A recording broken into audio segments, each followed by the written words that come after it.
Sebagai tambahan akhir, memang larangan terhadap laki-laki untuk mendekati perempuan yang haid ini ada hikmahnya. Dalam Islam diajarkan untuk kebersihan. Karena Allah itu indah, menyukai keindahan. Allah itu baik, menyukai kebaikan.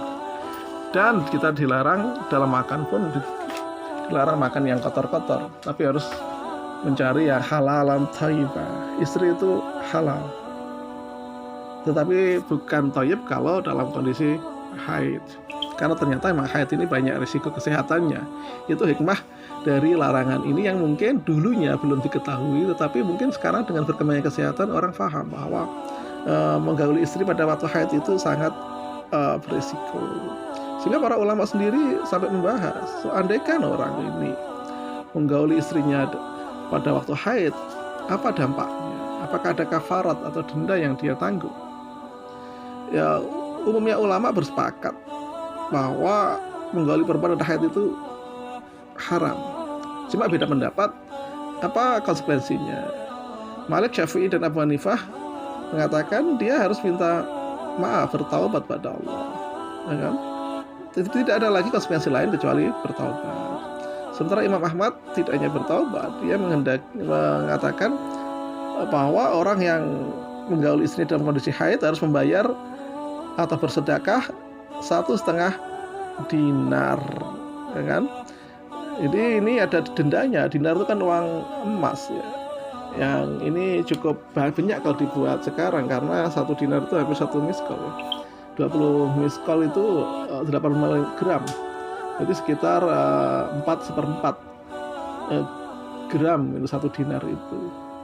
Tambah setengah tadi itu seperti hampir 675 gram. Coba kalau diuangkan 1 gramnya emas 700 kali 6, oh itu bisa hampir 5 juta sendiri yang harus dibayar dalam bagi laki-laki yang menggauli istrinya pada saat haid. Para ahli hadis beda pendapat juga. Mereka mengatakan jika laki-laki itu mewati atau menggauli istrinya pada darahnya, maka dia wajib membayar dinar tadi itu. Tapi jika dia menggauli ketika sudah berhenti darahnya tapi belum bersuci, maka membayar setengah dinar.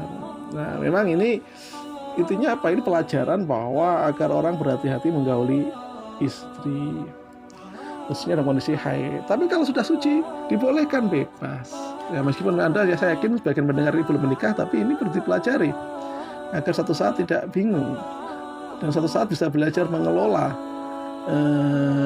hawa nafsu sehingga tidak kemudian memaksakan diri saat istrinya haid meminta hubungan badan dengan istrinya.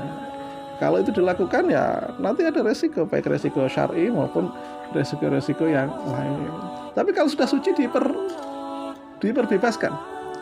Maka nisaukum harthulakum fa'tu harthakum anna syi'tum. Kalau sudah suci, perempuanmu itu adalah seperti lahan bagimu, maka datangilah lahanmu siapa yang kau kehendaki. Ayat ini menegaskan sebenarnya dari satu riwayat tentang asbab nuzulnya dari Jabir radhiyallahu anhu qala kanatil yahudu taqulu man ata imra'atahu fi qubuliha min duburiha kana walad ahwal. Orang Yahudi mengatakan barang siapa menggauli istrinya meskipun pada kemaluannya, pada farjinya itu, tapi dari belakang, maka anaknya akan juling. Tapi Al-Quran mengatakan turun menjawab itu, nisaukum harthulakum fa'tu harthakum anna syi'tum. Ya kan?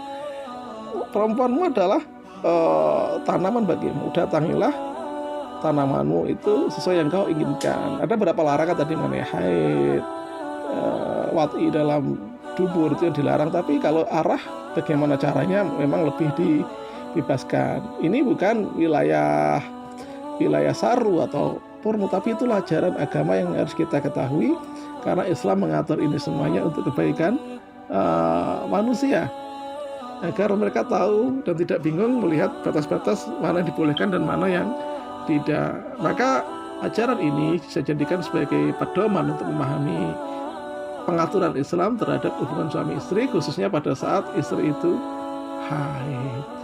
Dan ajaran ini memberi satu saat ada hikmahnya. Hikmahnya, kalaupun belum terungkap semuanya, mungkin satu saat akan terungkap.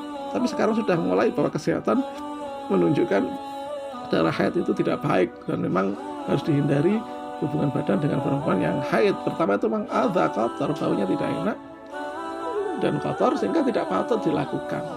Ya waktunya waktu istirahat, mengatur diri. Bagi perempuan sendiri diberikan kelonggaran ketika haid. Mereka tidak harus menjalankan sholat, bukan tidak harus, memang tidak boleh menjalankan sholat dan tidak dikenai kafarat apa-apa. Beda dengan puasa, dia diminta untuk mengqadha. Sehingga Siti Aisyah mengatakan, kunna nu'maru bi qada'is syam wala nu'maru bi qada'is shalah. Kami diperintahkan mengqadha puasa, tapi tidak diperintahkan dalam mengqadha sholat. Yang maksud kami adalah perempuan-perempuan yang haid. Jadi ini Islam menunjukkan bagaimana kebersihan itu diatur betul. Bersuci dari taharah, dari hadas, dari najis khususnya. Ini menunjukkan kepedulian agama kita terhadap bersuci yang intinya apa? Kesuci dari hadas maupun najis ini bukan hanya kesehatan. Bagi hadas itu sangat spesifik. Tujuannya adalah agar kita menghadap Allah dalam kondisi yang suci baik secara lahir maupun maknawi. Karena apa? Ibadah bertemu Allah itu sesuatu yang sakral. Maka untuk bertemu yang sakral dipastikan tidak ada halangan-halangan yang muncul. Misalnya orang masih bau karena baru berjima atau baru haid menghadap Allah, itu dianggap tidak pantas, itu tidak patut. Sehingga diatur agar orang mandi dulu bersih, suci, sudah berhenti dulu haidnya. Bagi yang perempuan, kalau yang junub ya sudah mandi dulu baru dia melakukan ibadah. Saya kira demikian untuk tambahan sore ini, sekedar mengulang kembali apa yang sudah kita pelajari barangkali dalam at-tauhid maupun dalam pelajaran mengenai haid. Tetapi ini memperkuat pengetahuan kita, pemahaman kita tentang wilayah mana yang boleh dan mana yang tidak. Dalam bahasa Inggris disebut dengan wilayah do and don't. Do itu mana yang boleh dalam agama, dan mana don't itu jangan lakukan, ya kan? Karena ya, perbuatan itu menjadi objek hukum dalam Islam sehingga diatur dalam agama mana yang boleh, mana yang tidak. Demikian bisa kami sampaikan. Terima kasih atas segala perhatian dan mohon maaf atas segala kekurangan. Akhirul kalam, assalamualaikum warahmatullahi wabarakatuh.